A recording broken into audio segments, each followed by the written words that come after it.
నమస్తే అన్న, అందరికీ నమస్కారం. కువైట్ దేశం సంక్షోభ నివారణకు సిద్ధమైందన్నమాట. వివరాల్లోకి వెళితే భవిష్యత్తులో ఎదురయ్యే ఎలాంటి అత్యవసర పరిస్థితులనైనా సమర్థవంతంగా ఎదుర్కొనేందుకు కువైట్ ప్రభుత్వం వేగంగా అడుగులు వేస్తూ ఉంది. ఇందులో భాగంగా national centre for crisis management ఏర్పాటుకు సంబంధించిన వర్కింగ్ టీం పబ్లిక్ వర్క్స్ మంత్రిత్వ శాఖతో కీలక భేటీ నిర్వహించింది.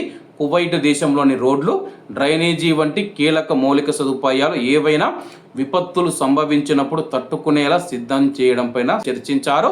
అత్యవసర ప్రణాళికల సమన్వయం గురించి కూడా చర్చించారు. వివిధ విభాగాల మధ్య సమన్వయాన్ని పెంచడం ద్వారా సంక్షోభ సమయాలలో వేగంగా స్పందించే ప్రణాళికలు సిద్ధం చేస్తూ ఉన్నారు. ప్రకృతి వైపరీత్యాలు లేదా ఇతర అత్యవసర పరిస్థితుల్లోనూ ప్రజలకు అవసరమైన కనీస సేవలు, నీరు, విద్యుత్తు, రవాణా నిరంతరాయంగా అందేలా చూడటమే ఈ అమాన్ టీం ప్రధాన లక్ష్యం. ప్రమాదాలు జరిగినప్పుడు నష్టాన్ని తగ్గించి తక్కువ సమయంలోనే సహాయక చర్యలు చేపట్టే అత్యాధునిక సాంకేతికతను వినియోగించుకోవాలని నిర్ణయించారు. మౌలిక సదుపాయాల సంసిద్ధతను మెరుగుపరచడం ద్వారా కువైట్ దేశ భద్రతను, ప్రజల రక్షణను మరింత పటిష్టం చేయవచ్చని చెప్పి అధికారులు పేర్కొన్నారు. ప్రస్తుతం కువైట్ దేశం సంక్షోభ నిర్వహణకు సన్నద్ధమవుతూ ఉంది. ముఖ్యంగా ప్రజలకు సంబంధించిన కీలక సదుపాయాలపైన ప్రత్యేక దృష్టి పెడుతూ ఉంది.